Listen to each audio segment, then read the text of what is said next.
Elizabeth passed the chief of the night in her sister's room, and in the morning had the pleasure of being able to send a tolerable answer to the inquiries which she very early received from Mr. Bingley by a housemaid, and some time afterwards from the two elegant ladies who waited on his sisters. In spite of this amendment, however, she requested to have a note sent to Longbourn, desiring her mother to visit Jane, and form her own judgment of her situation. The note was immediately dispatched, and its contents as quickly complied with. Mrs. Bennet, accompanied by her two youngest girls, reached Netherfield soon after the family breakfast.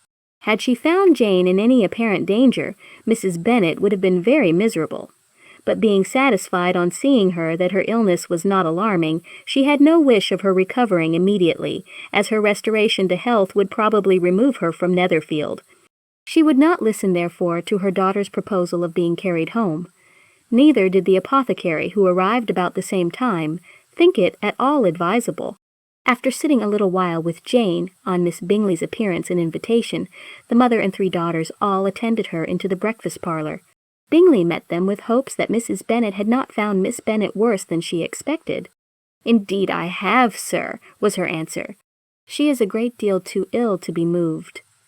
Mr. Jones says we must not think of moving her. We must trespass a little longer on your kindness." "Removed!" cried Bingley.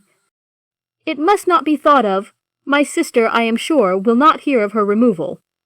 "You may depend upon it, madam," said Miss Bingley, with cold civility, "that Miss Bennet will receive every possible attention while she remains with us." Mrs. Bennet was profuse in her acknowledgments. "I am sure," she added, "if it was not for such good friends, I do not know what would become of her, for she is very ill indeed, and suffers a vast deal, though with the greatest patience in the world, which is always the way with her, for she has, without exception, the sweetest temper I have ever met with. I often tell my other girls they are nothing to her. You have a sweet room here, Mr. Bingley, and a charming prospect over the gravel walk. I do not know a place in the country that is equal to Netherfield. You will not think of quitting it in a hurry, I hope, though you have but a short lease."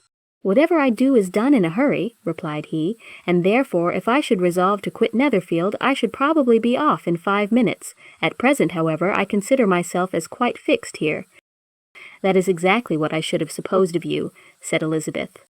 "You begin to comprehend me, do you?" cried he, turning towards her. "Oh, yes, I understand you perfectly.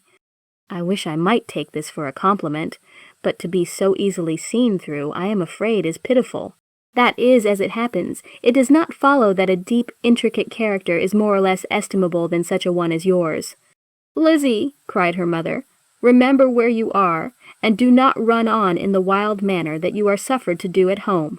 I did not know before," continued Bingley immediately, "that you were a studier of character. It must be an amusing study." "Yes, but intricate characters are the most amusing. They have at least that advantage." "The country," said Darcy, "can in general supply but a few subjects for such a study. In a country neighbourhood you move in a very confined and unvarying society. But people themselves alter so much that there is something new to be observed in them forever." "Yes, indeed," cried Mrs. Bennet, offended by his manner of mentioning a country neighbourhood. "I assure you there is quite as much of that going on in the country as in town." Everybody was surprised, and Darcy, after looking at her for a moment, turned silently away. Mrs. Bennet, who fancied she had gained a complete victory over him, continued her triumph. "I cannot see that London has any great advantage over the country, for my part, except the shops and public places. The country is a vast deal pleasanter, is it not, Mr. Bingley?"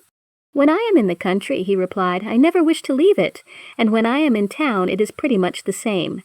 They have each their advantages, and I can be equally happy in either." "That is because you have the right disposition. But that gentleman," looking at Darcy, "seemed to think the country was nothing at all." "Indeed, mamma, you are mistaken," said Elizabeth, blushing for her mother. "You quite mistook Mr. Darcy. He only meant that there was not such a variety of people to be met with in the country as in the town, which you must acknowledge to be true." "Certainly, my dear, nobody said there were. But as to not meeting with many people in this neighbourhood, I believe there are few neighbourhoods larger. I know we dine with 24 families." Nothing but concern for Elizabeth could enable Bingley to keep his countenance. His sister was less delicate, and directed her eyes towards Mr. Darcy with a very expressive smile. Elizabeth, for the sake of saying something that might turn her mother's thoughts, now asked her if Charlotte Lucas had been at Longbourn since her coming away. "Yes," she called yesterday with her father. "What an agreeable man Sir William is, Mr. Bingley, is not he? So much the man of fashion, so genteel and easy." He had always something to say to everybody. "That is my idea of good breeding, and those persons who fancy themselves very important, and never open their mouths, quite mistake the matter." "Did Charlotte dine with you?" "No, she would go home. I fancy she was wanted about the mince pies.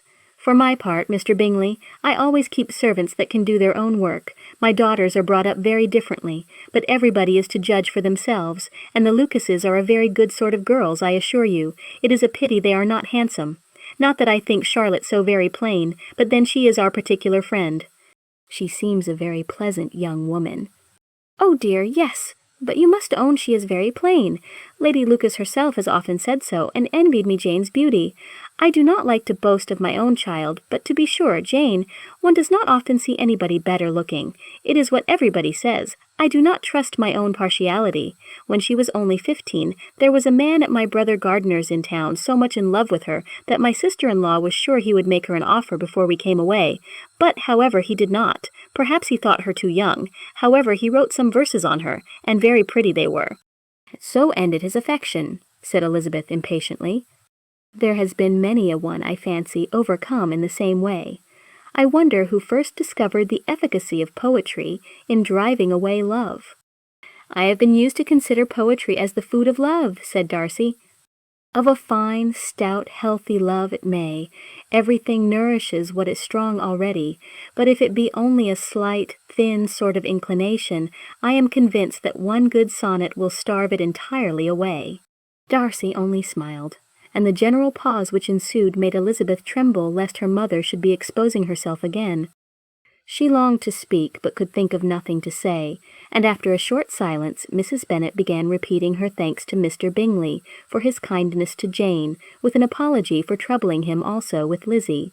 Mr. Bingley was unaffectedly civil in his answer, and forced his younger sister to be civil also, and say what the occasion required. She performed her part indeed without much graciousness, but Mrs. Bennet was satisfied, and soon afterwards ordered her carriage. Upon this signal, the youngest of her daughters put herself forward.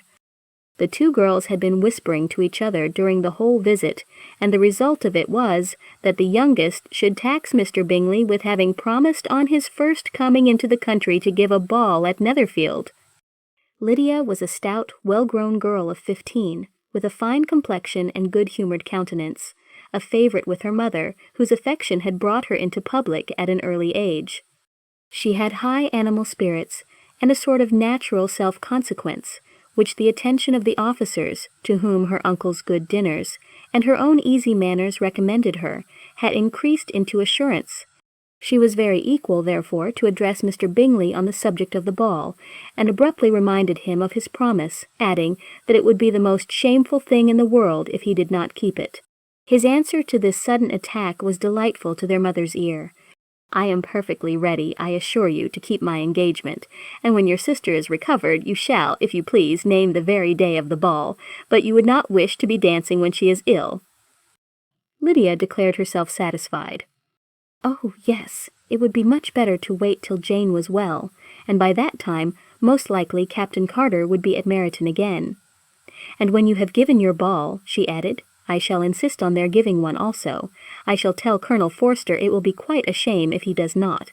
Mrs. Bennet and her daughters then departed, and Elizabeth returned instantly to Jane, leaving her own and her relations' behaviour to the remarks of the two ladies and Mr. Darcy, the latter of whom, however, could not be prevailed on to join in their censure of her, in spite of all Miss Bingley's witticisms on fine eyes.